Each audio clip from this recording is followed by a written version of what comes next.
Hi, everybody. It's Joe from PrepAgent here for another webinar. Excited to see everybody.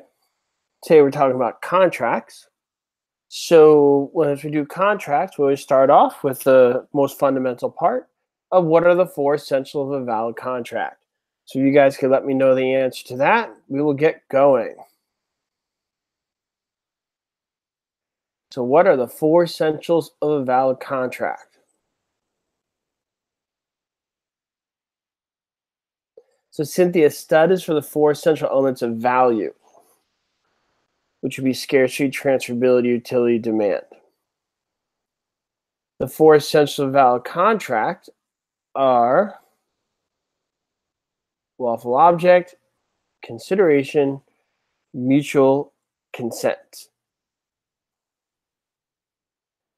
and capable parties. Lawful object, consideration, mutual consent, and capable parties. And just so nobody's confused, meeting the minds, mutual consent, and agreement are all the same thing. Okay, has everybody got that? All right. Is writing or time an essential of a valid contract? Is writing or time an essential of a valid contract? What do you guys think?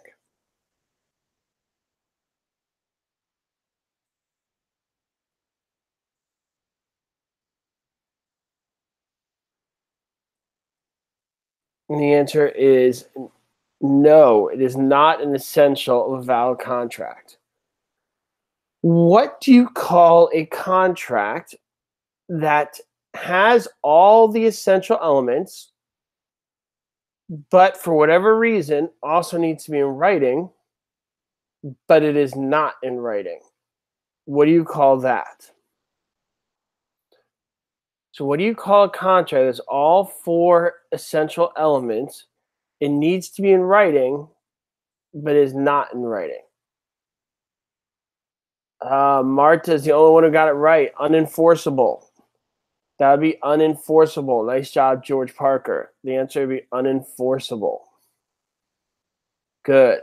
That's how you get into unenforceable contract. Okay. We're going to take a look at the question on the board.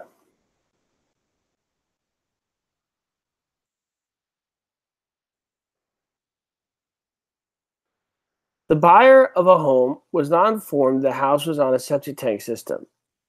The buyer has the right to A, rescind the contract, B, sue the title company for failure to discover the problem, C, sue the broker for his license, or D, remain silent.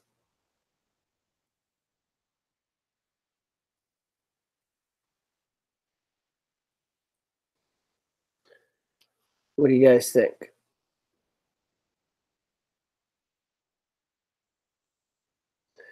Looks like we all got that one right. And the answer is A, to rescind the contract.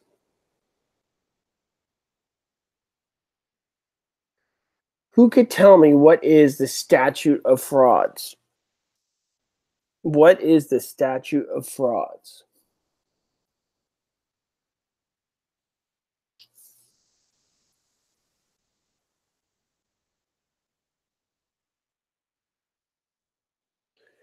Statute of fraud states what things must be in writing.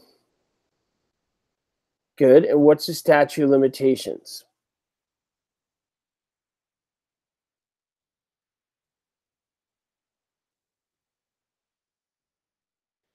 Statute of limitations states what things have to be done in a certain amount of time. Good.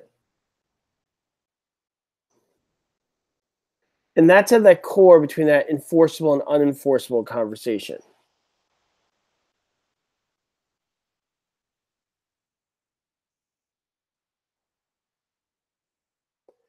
In which of the following contracts does one of the parties agree not to revoke an offer for a certain period of time? A, an option, B, estate for years, C, ratification, or D, a listing contract? Gina, if your screen is blurry, make sure you change your settings to 720 HD. you just click on the gearbox on the bottom right of the screen, and it'll come up, and you can change to 720 HD.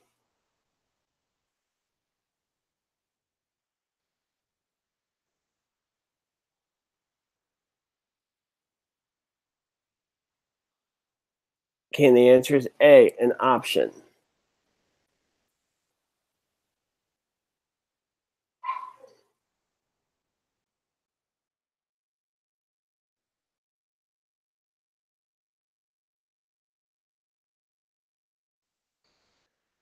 A listing agreement is essentially an A, unilateral contract, B, purchase contract, C, option to sell, or D, an employment contract.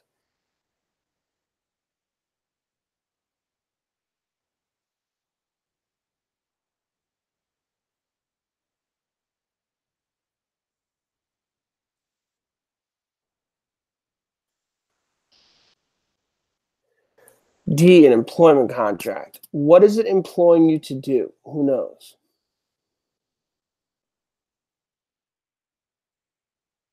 What are you getting employed to do?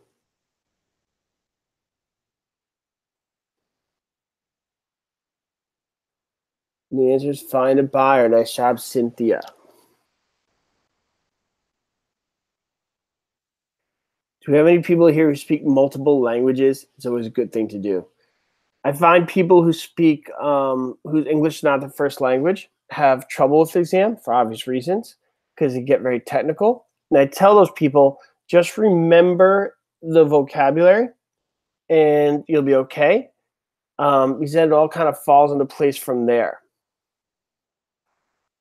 And if you guys ever learned another language, for those of you guys who learn another language, you always kind of learn to pick up a few words and everything else starts to make sense. For example, you'll start to learn the word food and restaurant, right? So you'll hear somebody say blah, blah, blah, food and restaurant. You don't know everything they're saying, but you've picked up a few key words from the sentence, so you know what they're talking about. The same thing applies to studying for this exam. If you could pick up a few key words amongst all this gobbledygook, all right, it'll start to make sense to you. And then you build upon those few words. People who've learned another language know what I'm talking about. You start to identify one word out of the sentence, then two, and it all starts to kind of come together. But it starts with knowing those key words before it all kind of comes together. Right, guys? Where's my right, Rosanna? Where's the other people who've learned other languages? I think you guys would agree with me on that. You learn a few key words, and then you kind of start to understand the rest of it. Oh, Marta's from Spain. Muy bien.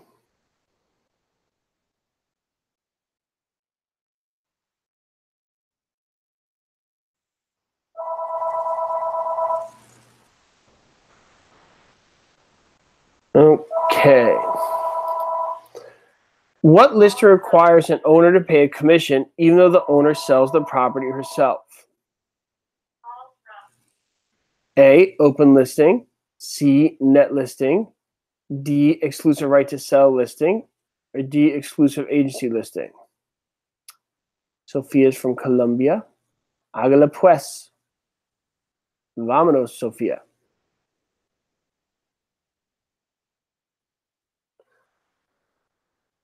Okay, here we go.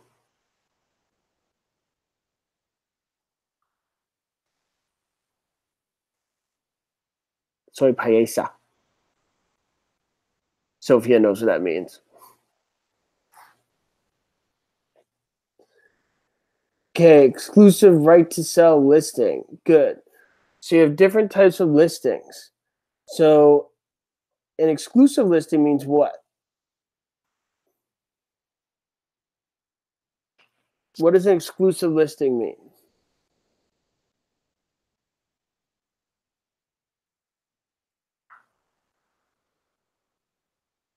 One broker.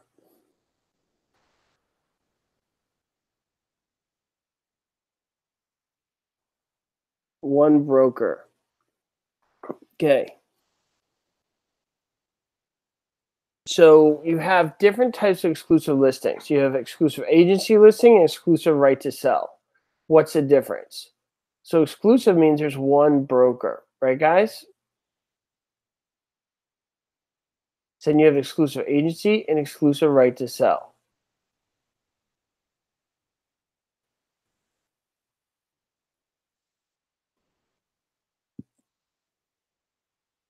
So what is exclusive agency?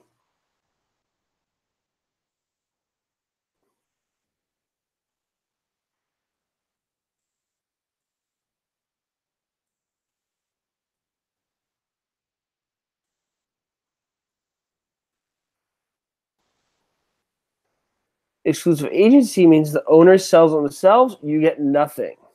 Exclusive right to sell means you get paid no matter what. So which one do you not have to prove that you're the procuring cause of the buyer?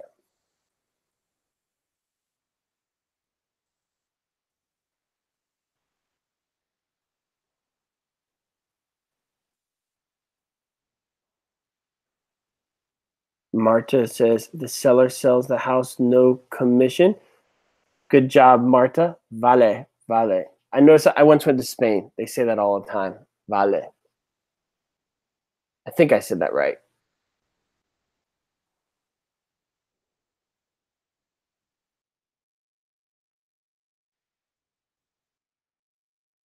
Okay, here we go.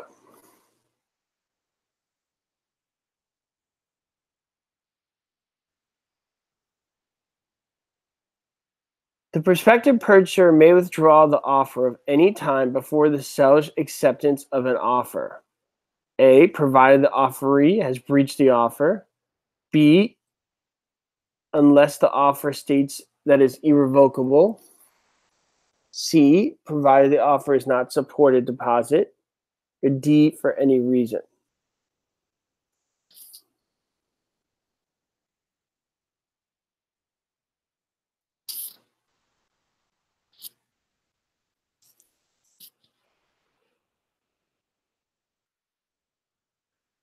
Okay, the key word here is before the seller's acceptance, right, guys? So it's before the seller's acceptance. So you can revoke for any reason prior to seller's acceptance.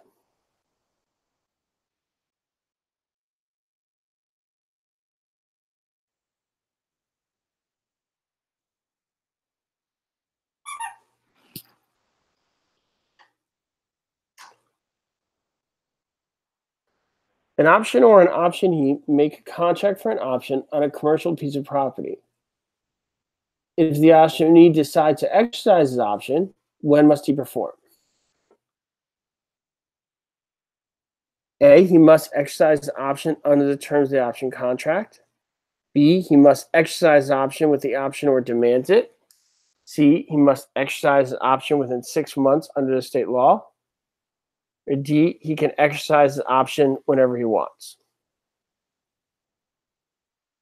So Draco, just remember you have to make the offer, and then that seller's got to accept the offer, communicate the acceptance back to the offeror.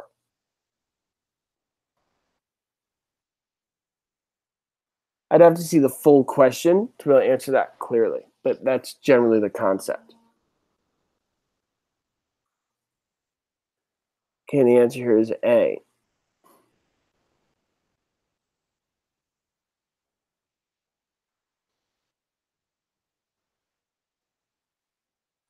Got any other world travelers here? Looks like we got some international people here. Anybody ever been to Panama?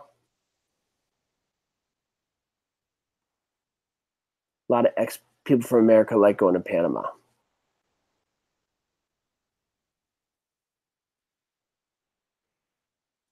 Okay, next. Which of the following is not true about an option? A, the optional retains the money paid for the option even if unexercised. B, the optionee has no interest or estate in the property until the option is exercised. C, the option's rights are assignable unless otherwise noted. D, the optionor can revoke the offer to sell during the designated period of time.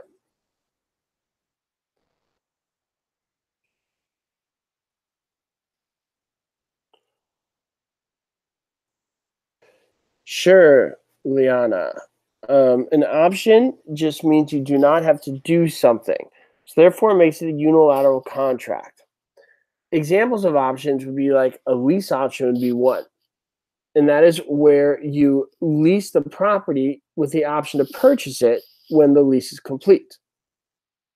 And usually, to gain an option, you usually give some sort of consideration, typically money. And when you do that, right, it gives you the right to buy it, but it also binds the other party, the optionor, that they cannot sell it. All right, they cannot sell it during that option period. You could have a listing with an option, which means you list the property and you have the option to purchase that property. All right, hopefully that helps.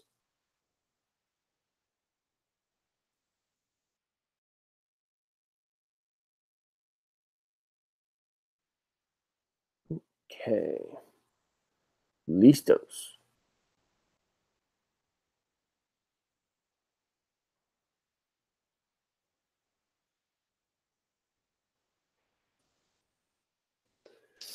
When does a broker usually have a right to commission only on the basis of negotiations when he completes during the term of the listing agreement? A, the completion is during the protection period clause.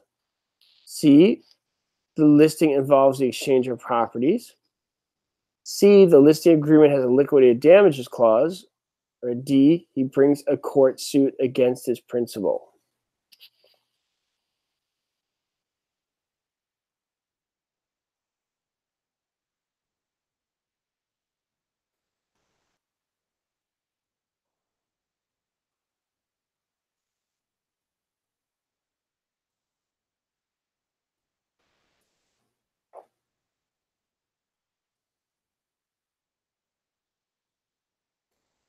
Okay, and the answer is A.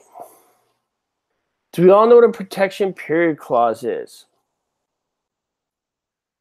Who knows what that is? Protection period clause.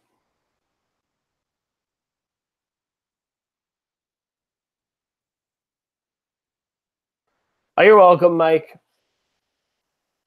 You made my day. Okay, so it's also known as the safety clause. So what is that? What is a protection period clause? Also known as the safety clause. So what this is when you have a contract, you guys are hired to find a buyer, as you guys just mentioned, right? We all said before, a listing is a contract to find a buyer. Okay. So if you find a buyer during the term of that listing, okay, you deserve to get paid. But what if that buyer does not close the deal till after the listing expires? So you found them during the term of the listing, so you earn the commission, but they don't necessarily want to sign the contract until 2 days after the listing expires. Well, you still get paid for that, and that's what the protection period clause is for. It's also known as a safety clause.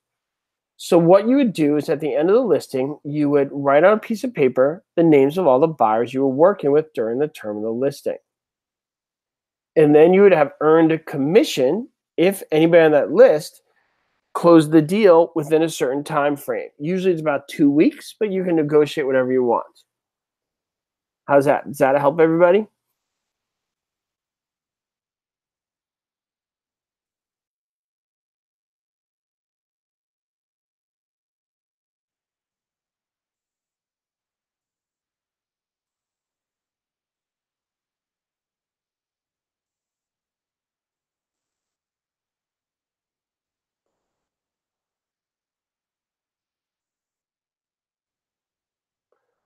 I love it doing these webinars because everybody has a clear objective and wants to get stuff done. We all want to get our real estate license. And I always notice when we all have a clear objective, nobody cares about where you're from, your politics, your background. It's just we all have one objective. We all want to work together to do it. It's kind of a really nice thing these days to have that. Nobody really cares about anything else. You want to work to do this. You're nice to each other. Let's go. Right, guys? Well, I kind of enjoyed doing this.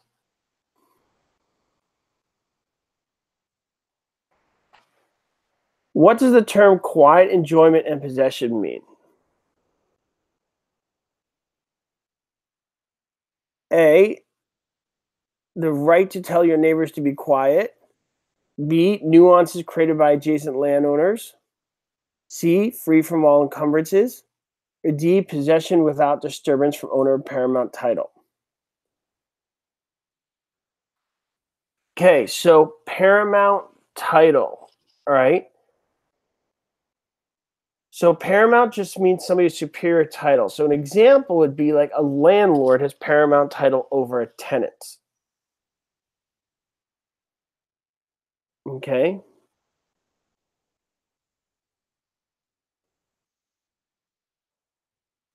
All right, moving right along. You know who violated paramount title? Do you guys remember Three's Company and how Mr. Furley and Mr. Roper? Oh, Mike, you beat me to it. You already said it. Mr. Furley and Mr. Roper always used to interrupt Jack Tripper. Then he would like fall over the couch and do something funny, and Chrissy would pick him up, and Janet would laugh and help them, and it was kind of hysterical. That whole show was about violating paramount title, right? How the landlord would always just barge in.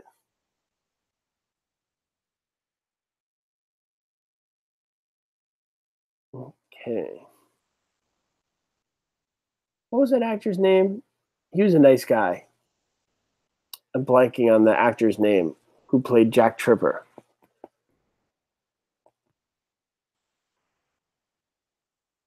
Okay, here we go.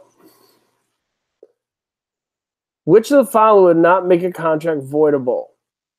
A, undue influence. B, illegal purpose. C, duress. Or D, fraud. Yes, John Ritter. And yeah, he passed away. He was a good guy. He was never one of those celebrities who were involved in a lot of nonsense or bad things. He was always reported to be very friendly. Okay, here we go. So the answer here is illegal purpose. Why is that not voidable? Because that makes it void, right, guys?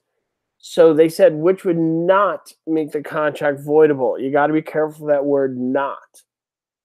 Okay? And remember, if it is a legal purpose, it's not voidable, it would be void.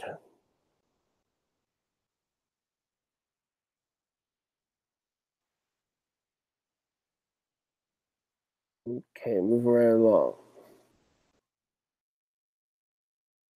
Thank you, Deuce.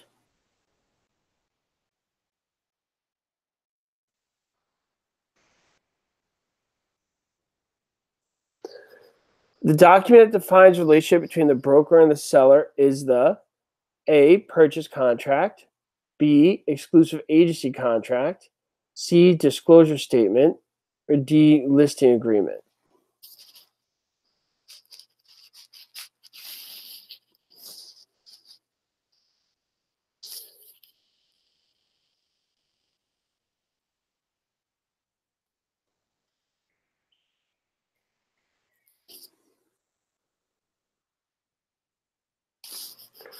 D, listing agreement.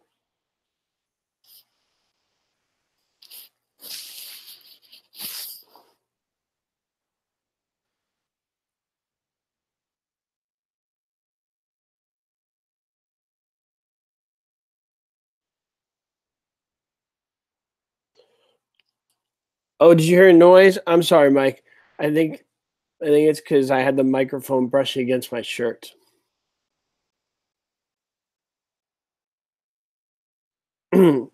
Let me know when you guys hear that, because sometimes it's just I'm unaware that the microphone's brushing against my shirt because I don't hear it.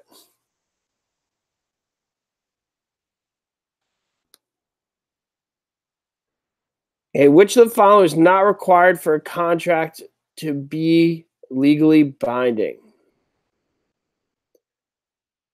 A, lawful object. B, mutual consent. C, capacity. Or D, writing.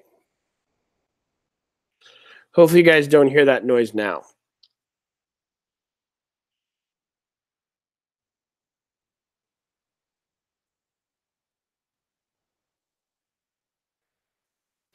Remember, there's many contracts that do need to be in writing, but it's not an essential. And those ones that do need to be writing are dictated by the statute of frauds. Remember, guys?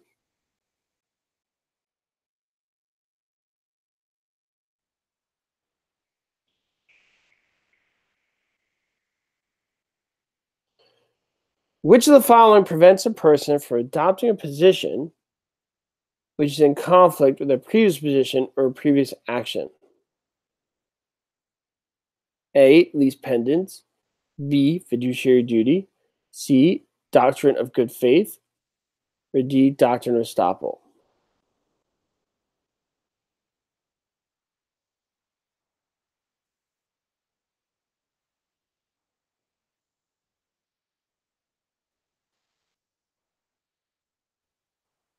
The answer is D, doctrine of estoppel.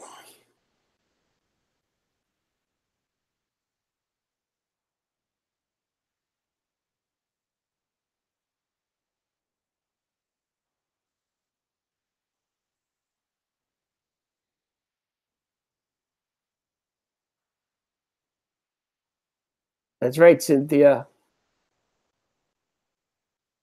Estoppel just means you cannot go back on something you originally said you would do. So contracts prevent that. Money's labor supply or other consideration given by a landlord to a tenant to construct the premise for occupancy would be called A, interim occupancy agreement, B, security deposit, C, earnest money, or D, tenant improvement allowances.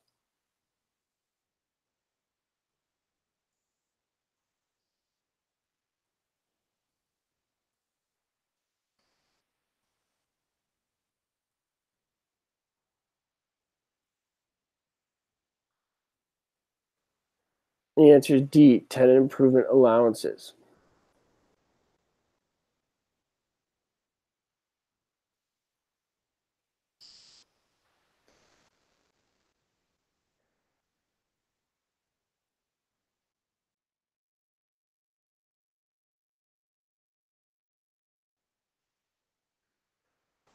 Tenant Albert agrees to perform certain property repairs for owner Bob. Despite repeated promises, Albert fails to perform the repairs. Bob then writes up a contract and compels Albert to sign it by threatening to evict him if he doesn't. Such a contract would be A, enforceable, B, voidable, C, illegal, or D, void.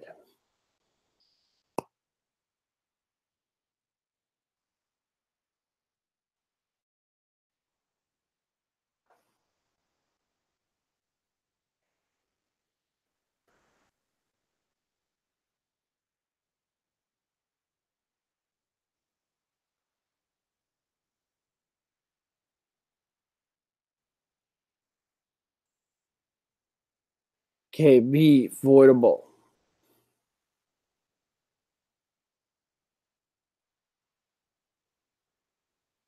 That's right, and threatened would create the contract to be voidable.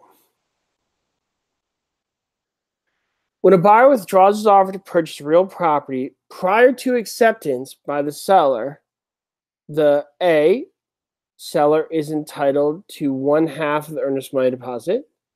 B, broker may sue for specific performance. C, buyer is entitled to the refund of the earnest money deposit. Or D, seller may sue the buyer for a specific performance and will probably win the suit.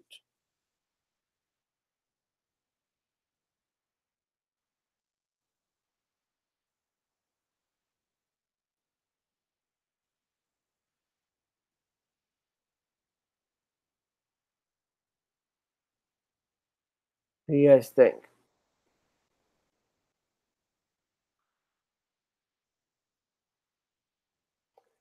The answer is C.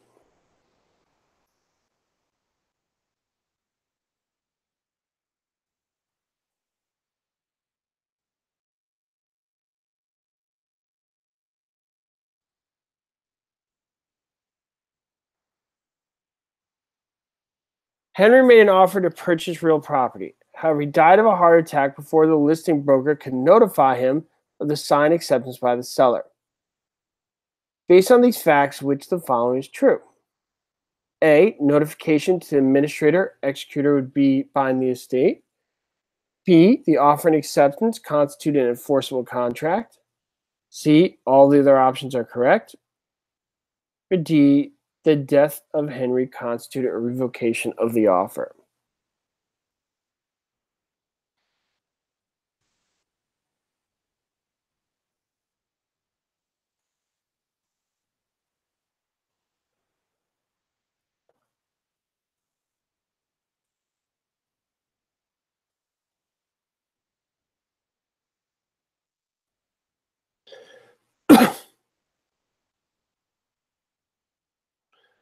Okay.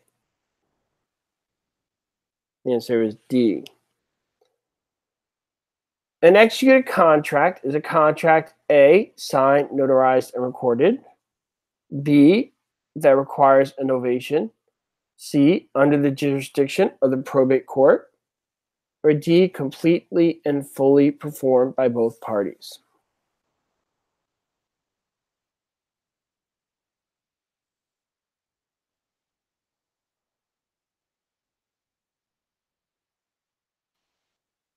And the answer is D, completed and fully performed by both parties.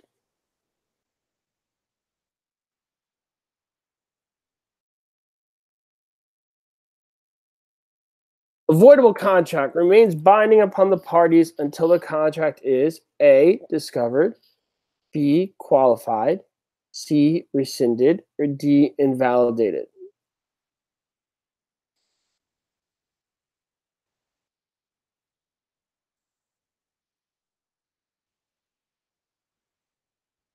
So, Mike, that I can tell you right now that's true. Only buyers could sue for performance. Sellers can as well, but brokers cannot.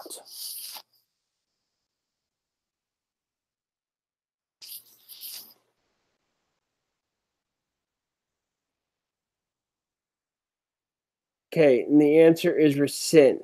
Like you could sue somebody to follow through with selling their house. That's suing for specific performance.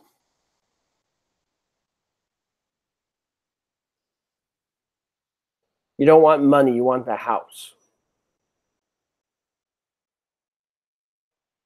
All right.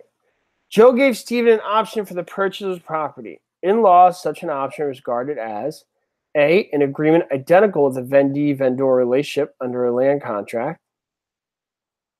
B, an involuntary lien on the property. C, a contract to keep an offer open. Or D, an offer to enter into the contract.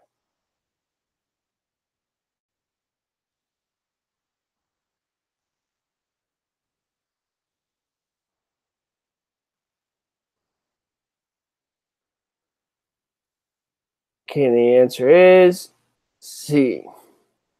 Good. All right, guys, that's it for today.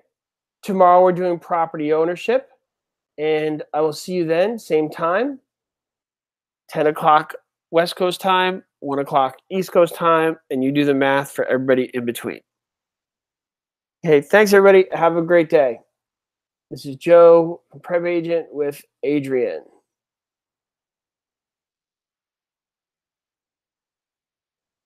I can, Juliana. Send me a message to the website, and I'll see what I could come up with. Okay, thanks, everybody.